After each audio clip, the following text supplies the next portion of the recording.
At the one-year anniversary, Russia has found itself on the back foot militarily since September, largely pushed out of Kherson and unable to square off a victory at bloody Bakhmut. It therefore has doubled down on mass aerial attacks.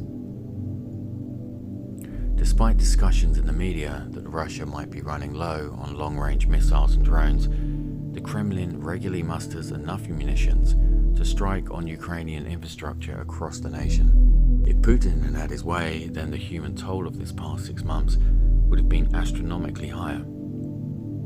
Millions would have been left without power, water or gas to face the Ukrainian winter in an act which many legal commentators have designated as a premeditated war crime. The fact that the air defences have kept going up to a 70 and 90% interception rate has saved countless lives, a sentiment expressed by President Zelensky in the last of his nightly addresses before the new year, stating, "But for our air defense, the casualty numbers would be different, much higher." Ukraine's Prime Minister, writing on his Telegram channel, said, "Air defense units are heroes and a genuine shield in our skies, and we thank them."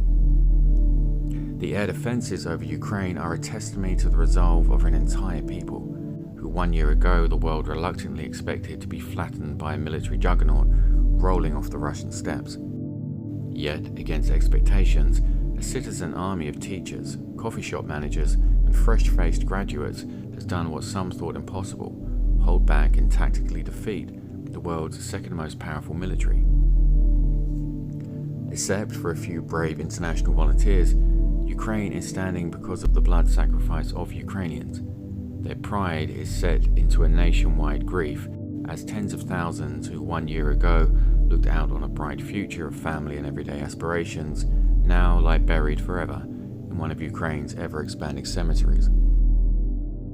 Despite the improvements in air defences, the attacks keep coming, and millions still take their daily journey to underground shelters. In December, I discovered firsthand what that feels like after arriving in Kyiv the same afternoon as the largest missile strike of the war to that date, spending the first few days without water and Wi-Fi, while electricity came and went sporadically.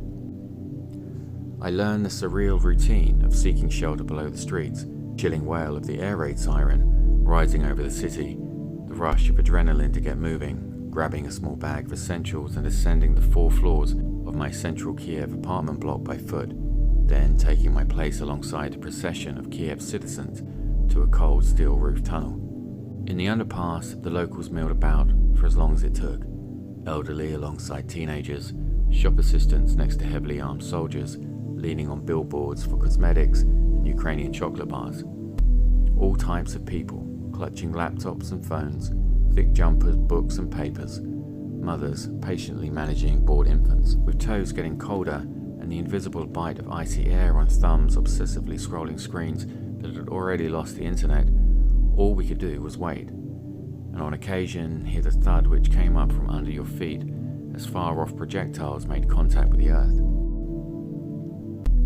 Invariably, the crowds conveyed a reserved courage and a hint of anxiety. Despite what one sees on the news, this feeling was less likely to be communicated by strangers spontaneously singing traditional Ukrainian folk songs, but more non-verbally, by the look in an eye and the occasional subterranean smile, a steely resolve with a real-world desire to merely get home and warm up as quickly as possible. Without the 24/7 vigil of the Ukrainian air defences, the destruction across cities like Kiev would be catastrophic.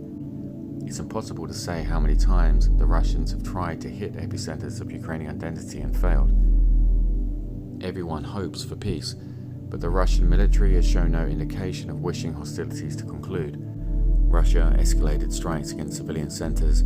The Kremlin continues to consolidate defenses in Donetsk, Luhansk, Kherson, and the Zaporizhia regions, while at the same time continuing to train an estimated 150,000 conscripts from the last round of mobilization. Ultimately, the proverbial rock next to the hard place is that the Russian prerequisite for a sustainable peace is that Ukraine agrees to the full territory that Russia has occupied by force. So far, the only effective measure at restraining the Kremlin's disregard for human life has been the Ukrainian resolve to stand and fight. and I can't help but think that Putin's military has as much chance of breaking through the reinforced steel girders of that gloomy bomb shelter as it does the determination of the everyday Ukrainians who stood alongside me in it.